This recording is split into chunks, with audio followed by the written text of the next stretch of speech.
Number 2 is sexual, and this could be concerns intimacy, including sexual comments and touch. Growing up, like from my adolescent years to my teen years, I wasn't like, sexually active. I wasn't into the boyfriend girlfriend scene. My mom just really didn't have that in store for me. And not only that, but like I was very proactive in school. I did sports and I also worked a job. So I didn't even have time to, talk to boys basically. So that period of my life, I kind of, missed out on what boys want, what boys need, what boys like, the truth behind what boys say and do to get what they want and all that other stuff. So I'll say for me, after high school, because that was the time where like I really got into my adulthood years, or the start of my adulthood years after graduating high school. I had a problem at first with setting boundaries with guys. So you'll be on a date with a guy or something, and they do that little and try to, you feel me, put their arm like that. Like, I wasn't the girl that was like, boy, you better get your motherfucking hands, like you feel me? Like, that was who I was, because I was so innocent and pure at the time. But I'm like, okay, he just, he putting his arm on me. Then, a motherfucker try to advance and then it'll be like, okay, you making me uncomfortable. And, dudes like to pull the little card, oh, but I thought that we was, so like, then that's when the peer pressure comes in. That's when the manipulation, the reverse psychology style come in or whatever. And now they got you feeling like you doing something wrong because you're telling them that they doing something wrong to you. So, no, we're not doing that. No, I don't like that. No, don't touch me. Matter of fact, take me home. Period. Okay, the third type of boundary, number 3. The third type of boundary is intellectual, and this includes your thoughts and beliefs. So this is when, like a person tries to dismiss the way you feeling or what you think. And I will admit that at times I could be guilty of this without knowing, and sometimes with knowing. Cause like when a person comes to you and they telling you, like, you feel me, I feel like this way about this, and you already have your opinion on the situation, and you just like, no, what you telling me? And I will admit that at times I could be guilty of this without knowing, and sometimes with knowing. Cause like when a person comes to you and they telling you, like, you feel me,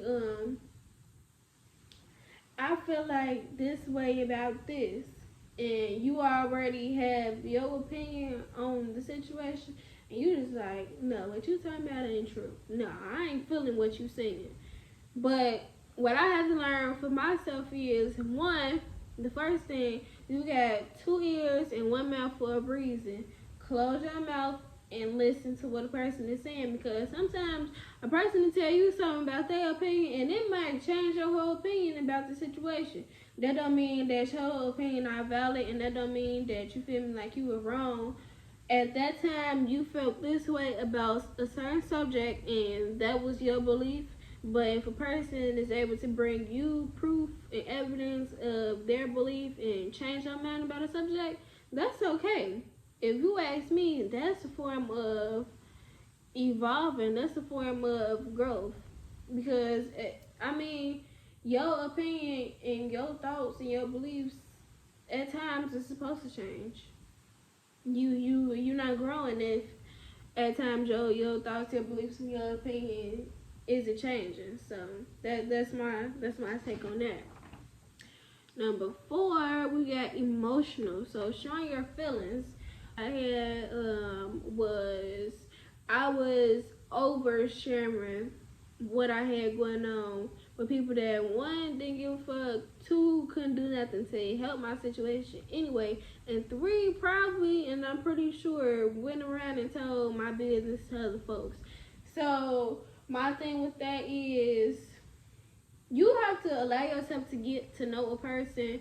Even if you feel like you know a person, there are certain things that you can and you should keep to yourself. You don't need to tell a person everything that goes on about you.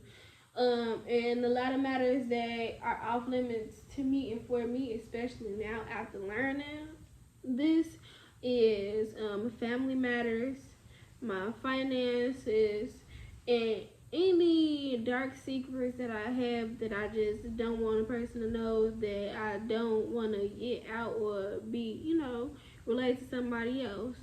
If you don't want look, somebody told me before, once you tell it, it's out there. It's in the world. So if you don't want a person to know, keep your mouth closed. Because you have no control over where the information goes once it leaves your mouth. The last one is financial boundaries. So this is part of the saying no. If you know a person is not going to give you your money back, and you know their brain's coming up and you're going to need that money, don't be lending out your money.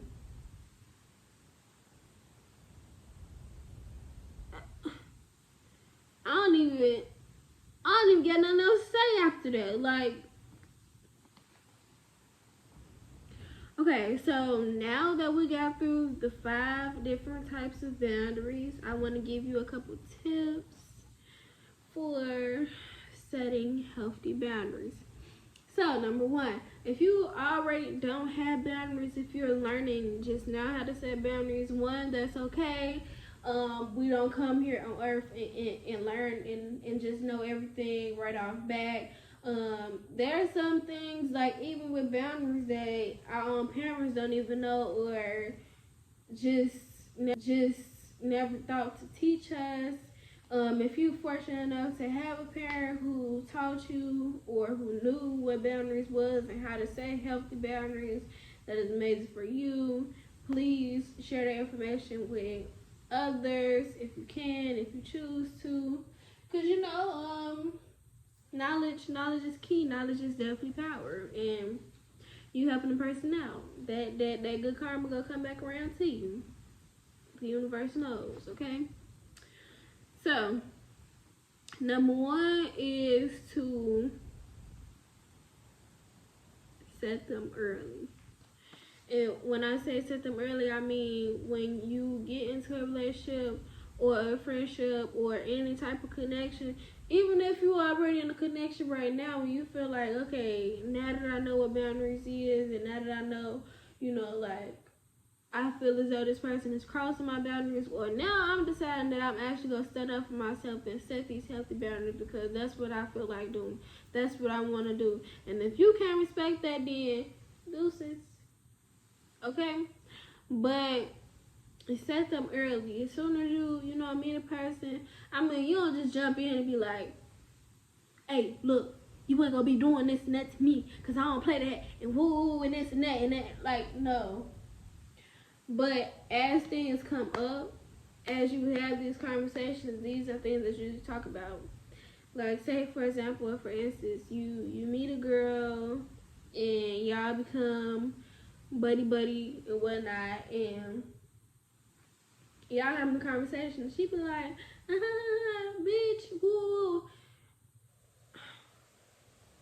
Some females are okay with being friends. You calling each other, the playful nicknames and whatnot. Some people are not okay with that.